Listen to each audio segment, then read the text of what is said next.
Welcome to Perusing's Appraisers on Purpose podcast. Our podcast showcases inspiring appraisers and professionals from the industry who are leaders in their field. How did they get to where they are? What have they learned along the way? What can we learn from them? Your host is real estate investor, entrepreneur, and appraiser, Michael Hobbs. Welcome, everybody. Thanks for joining us for another episode of Perusing's Appraisers on Purpose podcast. I'm your host, Michael Hobbs. I'm excited to have a really talented, just awesome guy joining us, fellow peer, and you're gonna really learn a lot and gain some perspective in today's episode. But before we jump in, I appreciate you doing what only you can do, and that is just smash that subscribe button and then spread the love, because month after month and year after year, people just keep sharing how much they really appreciate getting to get some perspective from others doing work that maybe they're not aware of or they weren't previously interested in, and recognizing just how much opportunities out there. It's a big, big space. Sometimes, for some of us, it gets an opportunity to take a little bit of the blinders off and just see how dynamic the profession is. Well, hey, with that, I'm excited to have Anthony with us. Anthony, thanks for joining us. Thanks for having me. Appreciate it. Man, it's a real pleasure. It's a real pleasure. I really respect and honor your story. I thank you in advance for your service, but we want to know, hey, were you born this way, or how'd you get into the valuation and appraisal profession? Well, like most other individuals, you tend to only get into this business by knowing someone that already did it. Yeah. Or, coming across an appraiser through some of your own real estate purchases or things like that. Mm-hmm. So I had a buddy of mine, Jason Tabachnik. He was a residential appraiser back right around 2000. Oh, okay. And we played ice hockey together. Oh, nice. Yeah. So I knew him through ice hockey. It had nothing to do with real estate or business. And, Yep. He was looking for some help. There was some growth in the business, during that time period. Mm-hmm. And he asked me to start doing appraising, and that's how I got into it. Oh, wow. So here you are. He's getting you on the ice and off the ice, is what I'm hearing you say about. Yeah. It was a great opportunity. I'm thankful for it. I appreciate that. So you get this opportunity, and then he was in residential. You're out east. So you guys just going around looking at houses, or how did that get started for you? Yeah, I mean, like most apprentices back in the day, we started out doing inspections, right? Because the certified appraiser, they really need to be at their desk making sure the valuation's accurate. Yes. And, that was a great way for apprentices, junior type appraisers, to gain experience in the industry, was to go out in the field, do inspections. So that was how I spent, the first year or so of being in the business, was just doing inspections. Oh, man. So you get this opportunity to go out, start doing inspections. What are one of the two of those properties that first stick out in that year or two when you're just kind of showing up and being like, oh my goodness? It was, the residential properties that had like the bay windows or some sort of curved angle. Yep. We were using tape measures back then. So, Oh yeah. that always made things difficult. And I'm in New York, so snow and ice on the ground, I have some memories of wiping out at houses from that. Nothing worse than being in one of those environments and you actually have boots on, and then you have to traipse through the backyard and you find out that the snow is significantly higher than your boots. Yeah, well, I remember, one funny memory that's coming to mind is, we used to carry these manila folders, right, with all these papers, right, the comps were printed out, and we were using maps. It's before GPS or anything. Yep. And I remember walking to my car, slipping on ice, and landing on my back and just watching all these papers flutter down to the ground around me, Snowflake. and I had to pick up my pride and all the papers and go on my way. I would dare say you're not the only person that's ever done that. Man, there's nothing like either slipping and falling, especially in those inclement weather, or walking across what you don't know to be unsturdy ground. In this case, AKA there's like a puddle that's frozen over and you step on it. Next thing you know, you're like, I did not expect to be taking a second bath today. Yeah, in-ground pool, walking on one of those with snow. It never happened to me, but I've heard stories of guys. Yep. Yeah, that'll get it to you. Thank goodness that never happened to me either. But that creates a whole different kind of job hazard. Yeah. Oh, that's something else. So he was doing residential, and you got to be in the inspection portion of it. When did you get started out to move beyond just doing inspections and starting to deal with valuation? I'd say it was probably about a year or so in, Okay. once I got comfortable with the inspection piece and, I'd started, you know, m- finishing up my classes and things like that, better feel for what the Hmm. reports themselves took. Yep. Yeah, I totally get that. And I think one of the things I always appreciate, and obviously you getting a lot of time to be out in the field, dare say you appreciate as well, is we don't get any training in building science. I mean, how do you know what one thing is versus another? I mean, unless you spend a lot of time at Home Depot on the weekends. I mean, these days, you're talking about back in 2000, you didn't have all the YouTube content, the HGTV shows. You had like Bob Vila in This Old House. But I mean, the lack of knowledge is so rampant in terms of, construction techniques and construction quality, all those kind of things. Yeah, that's exactly right. And I would say, in the beginning, short of calling it frame versus brick, I mean, that was probably the extent of my knowledge on construction. But, we got through it and the thing was all of our peers were in the same boat at the time too. So, Yeah. That's true, and that's the way the industry's been, and I don't see it changing anytime soon. Matter of fact, it's moving further away, but I don't know if that's a bad thing because, as you touched on, after you got your field training, you got a chance to really get into the valuation piece of it. What part of it did you like the most as you got to deal with the data and really understand contribution? I mean, the part I like the most is when I had a couple of good comps in the same neighborhood that didn't require adjustments. That was what I liked the Yeah, most. yeah, isn't that the best way? You're like, oh my gosh, what a gift! We've got similar properties recently sold. Yeah. Yeah. I mean, New York, especially New York City, certain parts, I mean, that was, you would get that back in the day. It's that was always my favorite part when the jobs were easy. Yep. Yeah, I don't think anyone complains about a fixed fee assignment where it's easier versus harder. Yeah, correct. Yeah. The difficult ones, as sometimes the fee just never lines up to the amount of work you end up putting into it. Yeah, no, that is definitely the case. And then working with your buddy, did you stay with him and continue to grow, or how did that advance for you after getting started in Y2K? Yeah, well, like most people in the industry during that time period is, you would basically be with somebody for a few years and Hmm. you kind of go off on your own. I mean, Yeah. because the use of apprentice appraisers was very prevalent during that time period, Oh, yeah. it just made sense for, the certified individuals to go off and start their own business. And, Hmm. guys like my friend Jay would then just hire new apprentices. And that was kind of a rinse and repeat model, that's kind of gone away from the industry. That's true. I mean, it seems like a great way to recruit for your ice hockey team too. Yeah, yeah. But you don't always have appraisers and ice hockey don't always mix. I can see there might be a little bit of difference there. So you and Jay were together for a while. What came for you after that? Well, once I got certified 2003 residential. Okay. Had a pretty big residential business going at the time. This was really Okay. before AMC's had come on the scene.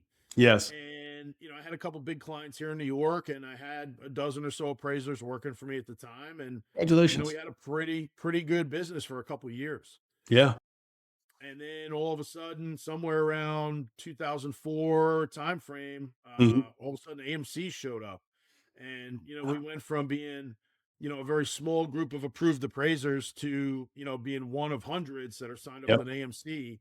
Hmm. And if you remember back then, originally they took their fee from your fee, so Oh yeah. the fees got cut down 50% overnight, and Yep. our volume got cut down 90% overnight. Yeah. They really got away from quality, at that time period. Yeah, that was indeed a tough one. It was frustrating to get the phone call. I can remember one in particular from a gentleman called up, introduced himself as Brian. He said, "Hey, I just want to introduce myself. My name's Brian. I'm working with this, insert name of large customer of ours." I'm like, "Oh, congratulations. Like, when did you join? When did you join the bank?" He's like, "Oh, I actually don't work for the bank." And I'm like, "Oh, okay, interesting." I'm like, "So who are you again?" He's like, "I'm Brian." He gives the name of his company. And he's like, yeah, so you're going to be working with us, or we're going to be working with you from now on behalf of the bank. And I'm like, nobody at the bank told me anything about this. He's like, oh, this is a new thing that just changed. And very quickly, that came to be it seemed like the beginning of the end to some degree or another. And, the numbers kept flowing, but the revenue kept declining. I'm like, something's wrong here. Like you said there, Anthony. I'm like, look, I don't have a problem. People should get paid for the work they're doing, but this ain't cool. I'm not a fan. Yeah, yeah. I mean, the silver lining in that was it forced me to move into commercial. Oh, really? Well, again, I was certified residential initially, and I had a successful business with that. And Mm-hmm. I don't know that I would have naturally transitioned to commercial otherwise. Got it. It was kind of a feast or famine situation, Mm-hmm. and I was like, I need to make some sort of move here. Yep. So I made the decision to go back to working for certified general to get my hours, and Wow. and then in 2005 I got my general certification. Oh, wow. So did you keep doing residential while you were learning commercial? I kind of had to shut down the business, to be honest with you. It just wasn't financially feasible, Yeah. we were getting $150 for a 1004, like Ooh. just didn't even make sense. Well, because again, I don't know what your experience was, but like we were getting maybe $300 at the time, Yeah. for a Yeah. single Yeah. Yeah. family, Mm-hmm. and the AMC took 50%.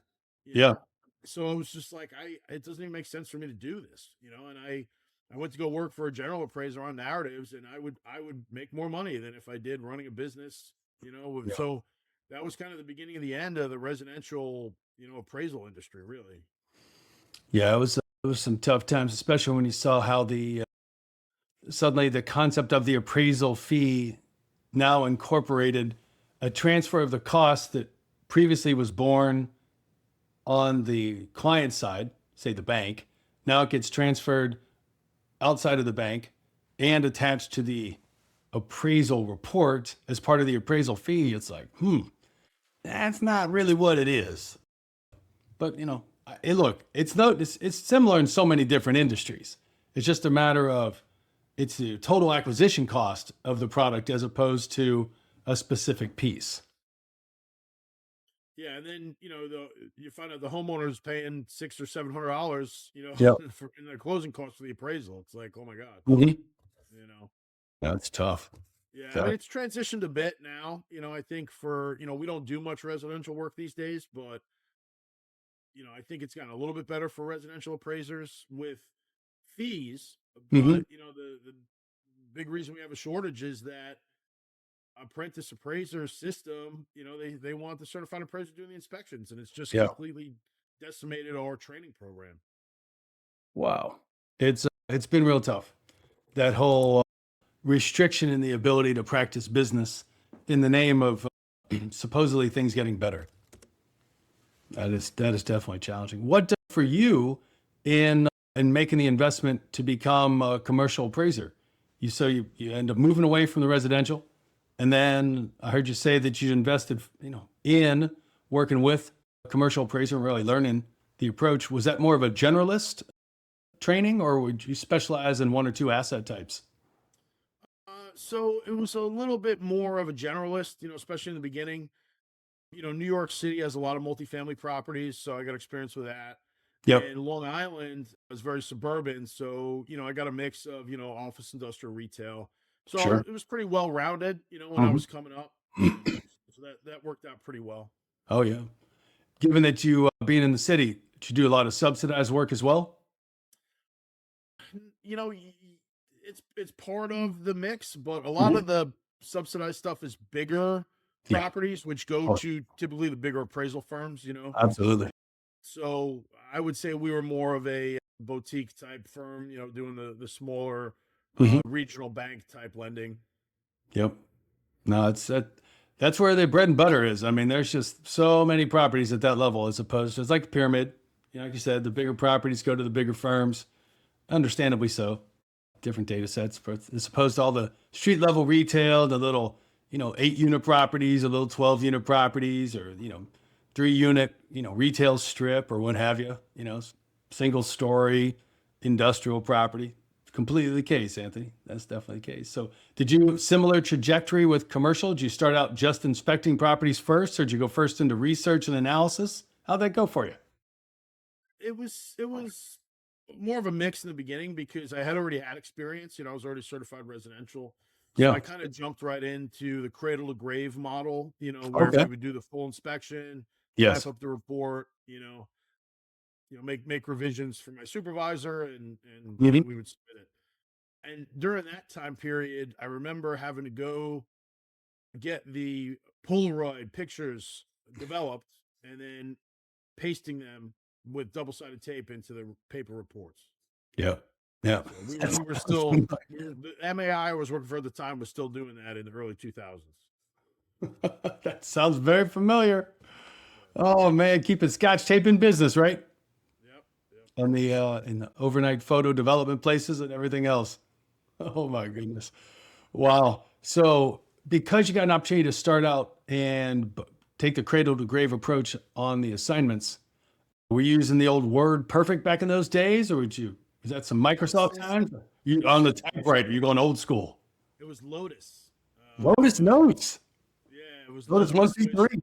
which was a bit of a learning curve for me. I Oh did yeah. not know that software, but Hmm. again, the guy I was working for had probably already been in the industry 20, 30 years himself. So Wow. That's impressive. That's impressive. So you're using Lotus. I assume what then Lotus and Word Perfect, I imagine. yeah, yeah. Yeah. Yeah, that is amazing. That's great to see. I mean, different technology evolves over time, sometimes faster, sometimes slower. But how big, you mentioned, being in the city, being out in Long Island, how big of a geography would you end up covering since you were doing the cradle to grave approach? Yeah, that was primarily it. I mean, New York City and Long Island. If you're a Long Island appraiser, you typically cover, the five boroughs and Long Island. That Yep. most of my colleagues would cover that same area. Yeah. I mean, that's a significant drive time depending on time of day when you're traveling Long Island. Yeah, the worst would have been Staten Island because you have Yep. to go through some bridges and things like that. I remember some rough days in traffic back then. Oh my goodness. That is hey, thank goodness for talk radio. Yeah, yeah. Oh wow. So, well, did you end up? Sounds like you've stuck in the commercial appraisal space. Did you same approach with residential? You there for a couple of years and then moved on, or did you all stick together for a while?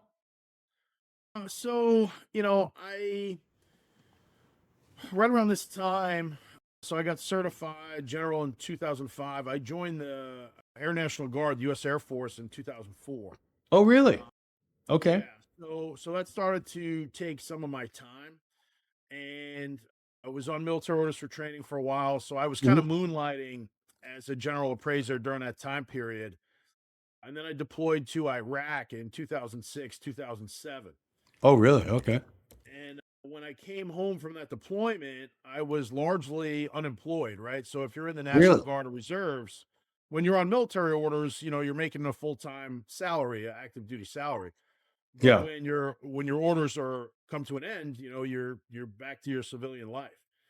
Yep. And it was at that time period in 2007 where I had interviewed with an MAI named Mike Scalia, Okay. and he was working at Washington Mutual Bank at the time, WAMA. Wow. Okay. And I remember in the interview, he said to me, he goes, "Anthony, you have any plans to become an MAI?" And Oh, at the wow. time, I don't know that I knew much about it, Why would you, right? but he said to me, he goes, "Anthony, if you're going to be in this industry, you might as well be on top." Yeah. And I really took that to heart. And so he ended up not hiring me. And then I dedicated myself to working for MAI firms and getting my MAI after that. Good for you. Good for you. So you had an opportunity to connect with somebody that was in a senior position, and then you, you know, you got a sense that, hey, there's more value in more education, gives you more skills, more capabilities. And then what type of firms did you go work for?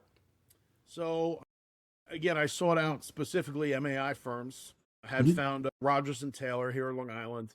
Okay. Jim Taylor was running the business at the time. He had a brother that had just retired. I had never met the brother, but the brother was a big teacher for the institute at the time. So this Oh, is really? 2007 timeframe. Yeah, again, Jim Okay. Taylor's who I worked for. I don't recall his brother's name off the top of my head. 'Cause I That never met wasn't him. Gary, was it? I think it was. Yeah, Gary Taylor. That's correct. Yeah. I took a course or two from Gary. Yeah, good guy. Yeah, yeah. And like I said, never met him, but Yeah. his brother Jim was extremely knowledgeable, and I really learned a lot working at that firm under Jim as I was Mhm. pursuing my MAI courses. Wow, man, that's fantastic. And then how many years did it take you to take your coursework and get your designation? So I started out pretty hot and heavy. I got a lot of my classes done 2008, 2009 timeframe. Nice. I fell into a unique time frame where the institute, I only have an associate's degree, Okay. and the institute had a small window where if you had an additional or could show an additional 3,500 hours or something at the time Yeah, and a 2-year degree, that you would be able to get your MAI. I got it. So I accomplished those requirements during that time period, 2010, 2011. Yeah. Somewhere around 2014 was probably the first time. So about 6 years Okay. of pursuing it was about the first time I could have gotten my MAI. Yeah. But with, between still serving time in the military and, Yep. life getting in the way and being busy with And working, it was hard to make the time for the MAI stuff. it's hard. Yeah. But yeah, so that took me to about 2014 time frame, and Got then it. trying to remember. Yeah, it was right around 20. So about a year later, about 2015, somebody who I had trained in the industry years earlier was working at BBG at the time, a national firm Yeah. in New York City. And he had reached out to me and said, "Hey, we have a need for a certified general inspector here in New York City. Oh. Would you be interested in working for us full time?" Mm-hmm. So 2015, I went to go work for BBG in New York City, Okay. and I was extremely busy working with them. Sure. It was a great experience, worked for a national firm, things like Mhm. that. Um, Oh, and but that further delayed me finishing my MAI because I was just Oh, I so see. busy with things. Yeah. Well, that makes sense. Was that going to work for that firm? Was that the first time you'd worked beyond just your kind of 5 boroughs and the island? Yeah, yeah. So with them, I was kind of going into New Jersey, into Connecticut, upstate New York, Mhm. and again, working with national clients, working on larger institutional grade properties, things like that. It got me a lot of experience and exposure. Man, that's phenomenal. And did you generally stay within, we'll call it proximity that was drivable, or did you become one of those flying appraisers? No, it was still generally New York City metro area. Yeah. I mean, I think maybe a couple hours away would be the furthest I drove during that time period. Yeah. Uh, Get that. Totally get that. And then from an asset type, did you stay more generalist as you continued on that MAI path, or did you start to pick and choose some things that you liked more? well, during that time period, I was going to do whatever BBG assigned me. Yeah. And majority of the work was multifamily, Okay. institutional type properties. So Yes. Got it. Got it. So at this point, you'd surpassed the level and the scale of the properties you had done earlier on in your career. I would say, yeah, for sure. Yeah, Yeah. I would have not gotten experience with those larger scale properties if I wasn't working for a big firm. Yep. Totally makes sense. Totally makes sense. Well, and how'd you like the experience of working for that kind of bigger firm as opposed to working a smaller, smaller environment, maybe where there was like one principal or two? I would say that there's pros and cons to both. Mhm. Working for the big firm, I enjoyed it. I did it for almost 4 years, from 2015 to 2019. Oh, I see. Got a lot of experience there, and Mhm. was thankful for that opportunity. Got it. But there's pros and cons to both. Yeah, there definitely are. And people pick and choose what really aligns for them, what fits, what doesn't. And like you said, you got to be there for a number of years. And then what for you was the writing on the wall to move away from that and do something else?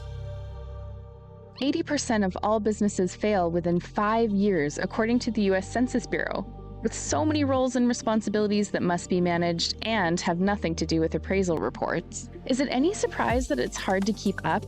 much less having a sense of peace, stability, and profitability that comes from growing your business?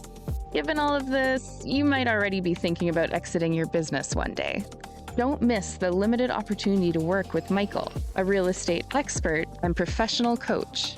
He has worked with more than 300 owners and entrepreneurs to find their highest and best use by solving problems that reach their most important goals. Compress decades of learning into days by working with Michael. Michael is famous in real estate and business coaching. With his help, you can accelerate your growth, increase your quality of life, and earn more money, all while ultimately doing less. Michael helps you not just grow your business, but also find new purpose in it and in your life. If you're ready to take control instead of being controlled, contact him on LinkedIn or email him at michaelh@paru.com. Well, there was some changes in management at the time, Okay. right around then, and several members had moved over to Bowery Valuation. Oh, I remember that. Yeah. A lot of individuals from Bowery and the New York City BBG office all came from the Leitner group, from MAI named Joel Leitner. Oh, wow. Okay. We had all kind of trained under Joel. Yep. And so, again, there was a management change, and, a lot of people kind of looked for different opportunities at the time because of that.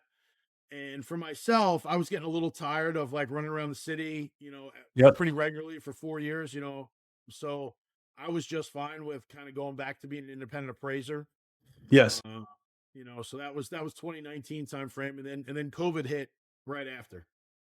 Wow. Fascinating. So you decide to change things up and then COVID hits. Yeah, but I'm glad it did, because then that Yeah. gave me the time to finish my MAI. Oh, that's fantastic. Gave you the time to finish the MAI. Nice. Yeah, Nice. yeah. So go ahead, please. So, no, I interrupted you. Please go ahead. I was gonna say, looking back, I Mhm. have some regrets. I didn't finish it earlier when I could have, but when COVID hit, I was like, all right, now I got time to focus on my last few requirements. Yes. Good for you for getting that stuff done. I mean, some people talk about having COVID babies. You were COVID MAI. Yeah, I was on my computer quite a bit during that time period. I love that, man. That's fantastic. So you finished that up during COVID, and then do you stay independent, or did you go back and join another large firm? No, I stayed independent, Okay. and shortly after COVID, 2021 time frame, Yeah. I got approached about growing my business on a national scale. Wow. Um, Congratulations. yeah, I had a partner at the time that was actually a real estate broker, that was interested in trying to grow the business nationally. They were a Yeah. national brokerage, right? And Oh, if you cool. look at a lot of the bigger national brokerage firms, right, CBRE, Cushman, Mhm. JLL, they all have an appraisal division, right? So it is Correct. a kind of a synergistic marriage. Now, I'll say this: the brokerage that approached me was a residential brokerage. I'm a commercial Oh, appraiser. yeah. Uh, Long story short, the relationship really was not quite there. The Oh, synergy wasn't there. It was a different got client it. base, Hmm. but it did kind of set the wheels in motion for me to start building on a national scale and getting licensed in other states. Got it. Yeah, so that was how that came about. That's a fascinating turn of events. Like you said, you weren't even looking for it. Kind of came along, and then even in it not working out, it gave you some perspective that you hadn't been looking at. And did you stay in that lane, or did you kind of go back to the five boroughs and the island? No, I stayed in that lane because, again, the foundation had already started. Yeah. We pursued that partnership for maybe a year or Okay. so, and then kind of realized like just the synergy wasn't there. So I already had this foundation, and I said, well, I'll continue this. I just got to figure out, the right pieces for it. Hmm. I appreciate that. That's something else. So you decide to move in that direction, and then how do you go about building up a national presence when you're an independent? I started with some AMCs. Okay. A lot of AMCs do residential only, or don't really know what to do with commercial work when they get called for it. So Yes. I signed up with several AMCs, with the kind of standard approach, Yes. and had became kind of a sole commercial appraiser for some of these companies because they didn't get a lot of commercial work, but when they did, they knew they could Mhm. call me because we Yeah. covered the whole country. So Yeah. That's a phenomenal way to go about it. Would you just, when you started out, just do temporary practice permits, or would you go ahead and go on and do the full reciprocity approach? a mix of both. Mix of Oh, both. okay. We currently are have full licensing, and I want to say 48 states. Wow. Um, but that's to include you got a couple territories. You got Washington D.C., Guam, Puerto Rico, things like that, right? And we don't have all of them yet. We're still working on finishing those up, but we would pursue, or at least initially pursued, full reciprocity. Hmm. And what would happen is we would get a phone call from a client, say, "Hey, do you have a license in, ABC state?" Sure. And I'd be like, "Well, no." And they'd be like, "Well, we have a job there for you." And then we would do it temporary. So, Oh, sure. yeah, all of our licenses are permanent, but we've Yep. gotten some temporaries in the interim, at the needs of the clients. Sounds very familiar. Anyone who does any amount of commercial work for clients, that's it's the way you get it done. It's all about quality and execution. Definitely quality and execution. And then for you, choosing to go in that direction, one that we hear very little about, not an approach that the vast majority of peers take. What's been the biggest opportunity by pursuing that in contrast to how you had done work in the past? Well, when you use the word opportunity, I would, I'm thinking of a couple different things, right? So, it's more about creating a system to be able to appraise in multiple states. It's about Yes. creating a group of people that can operate on that level.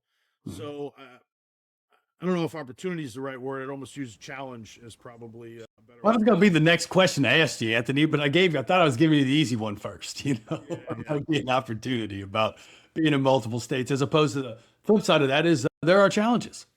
yeah. And I mean, I guess to go back to your opportunity, it's a horizontal growth model, right? Like if Mhm. we're just in more states, creates more opportunity for more business. Yeah. But there's challenges that come with that, right? So that's kind of Mhm. how we got to where we're at in the Yeah, I conversation. get that. I get that. Yeah, it all comes down to, I mean, there's people and there's properties, and then there's work that needs to get done in the middle, and it's all about having good people and good processes. That's exactly right. Yeah, that's exactly right. I struggled in the beginning Hmm. with people that I was looking to work with, right? So when I was approached by this residential brokerage who had a national presence, it seemed like a natural fit to incorporate maybe some of their residential folks that may want to, you know, moonlight in the appraisal industry, potentially switch over to the appraisal industry.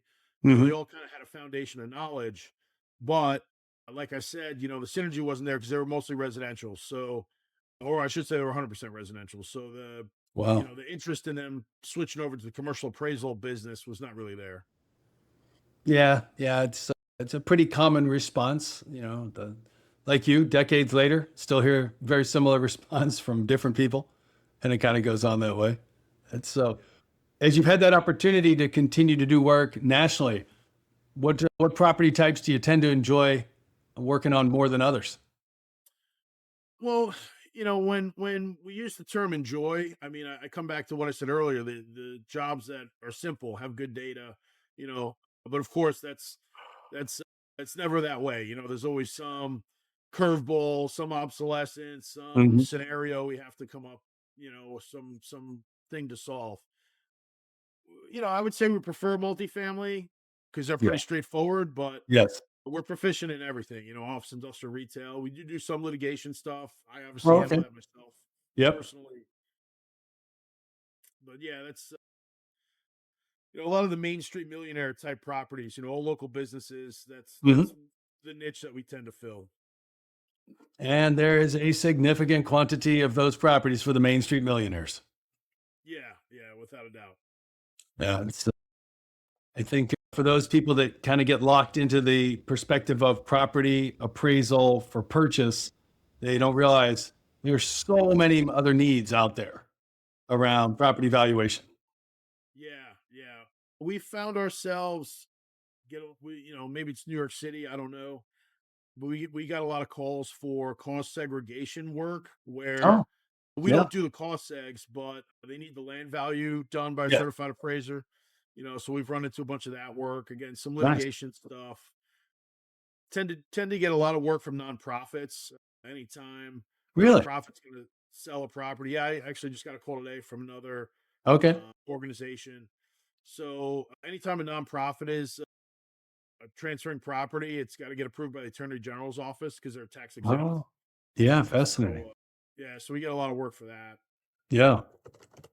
That's, that's, that's something that when you mention it, I was like, oh yeah, yeah, I guess I've had those conversations, but it just didn't pop right up at first in the nonprofit work that we get called upon, or like I said, the transfers. Sometimes it's just they need to reset what's on their books. It's for a financial purpose, internal as opposed to external, as you relate to it.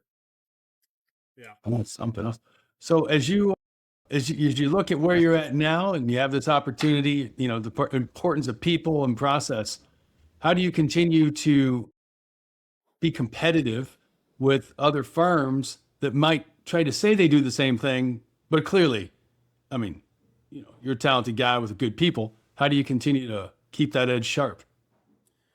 Well, our biggest benefit is like you're touching on the people, right? Yeah. So I realized that, a couple of years ago that a lot of my military folks Oh. around me Mm-hmm. were a great opportunity, a great resource to transition into the appraisal industry, right? We have a shortage of appraisers nationwide. We have some difficulty bringing other individuals into the industry. And like I had mentioned back in 2007, when I got back from Iraq, I was Yeah. largely unemployed. Yeah. So a lot of my friends in the Air Force Reserves, when they're not on orders, they're kind of moonlighting different roles and responsibilities, for pay. Some people have, full-time careers, but a lot of reservists, you know, don't.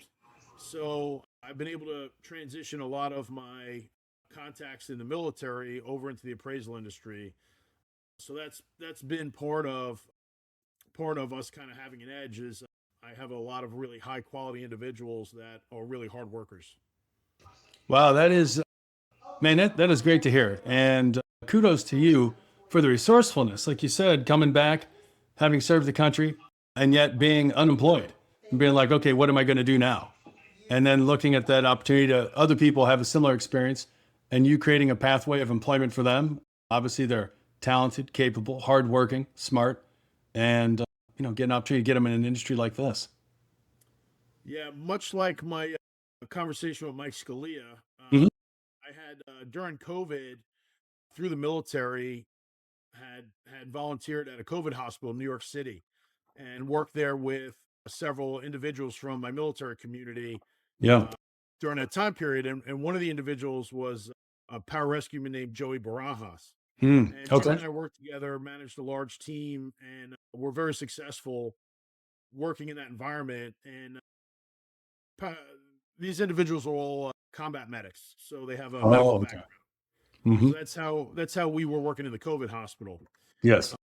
And then, I was having a conversation with Joey one day and I was like, man, I really want to grow my business, but I don't know where to find disciplined, motivated, high Mm. quality people. And he Yeah. just started laughing at me on the phone. He's like, it's all the people in our unit.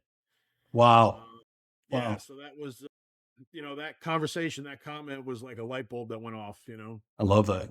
Man, Yeah. that's fantastic. That's fantastic. I remember it has been, wow, it was probably back when you were deployed. I remember I posted an article on a site. I don't think it's around anymore, but it was primarily for brokers, more heavily residential than commercial.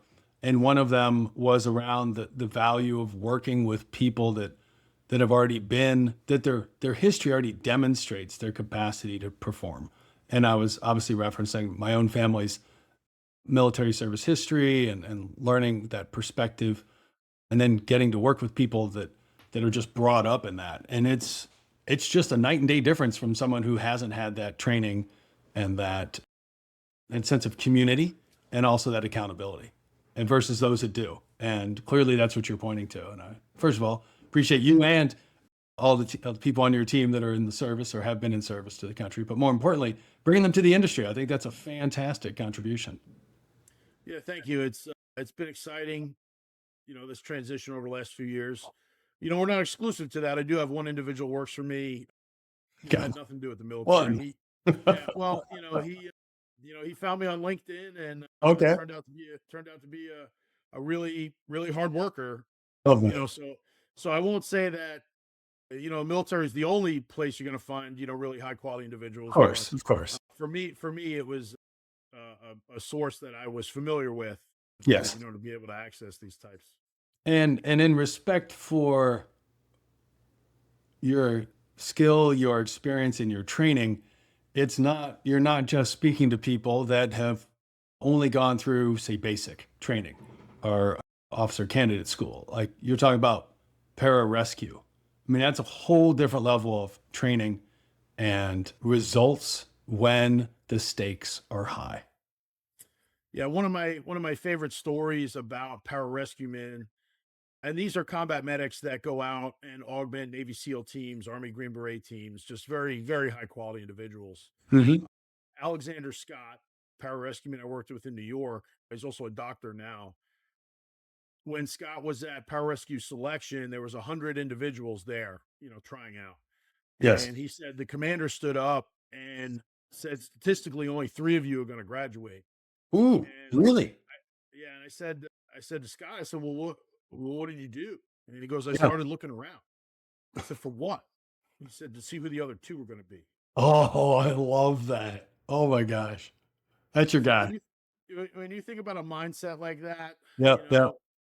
Those individuals are going to be successful in any industry. I'm just lucky enough to bring them into the appraisal industry. I totally agree. I love that. I'm just writing that down. That's what a blessing to bring those kind of people into the industry. All right. Hey, well, I mean, Anthony, given everything that you've seen and everything you've heard and everything you've experienced, what are you looking ahead to or looking forward to over the next 3 to 5 years? I want to continue to grow the business. We've doubled year over year for the last 3 years. Congratulations. Yeah, thank you. Since I've started hiring military folks. So, I think we can grow the business.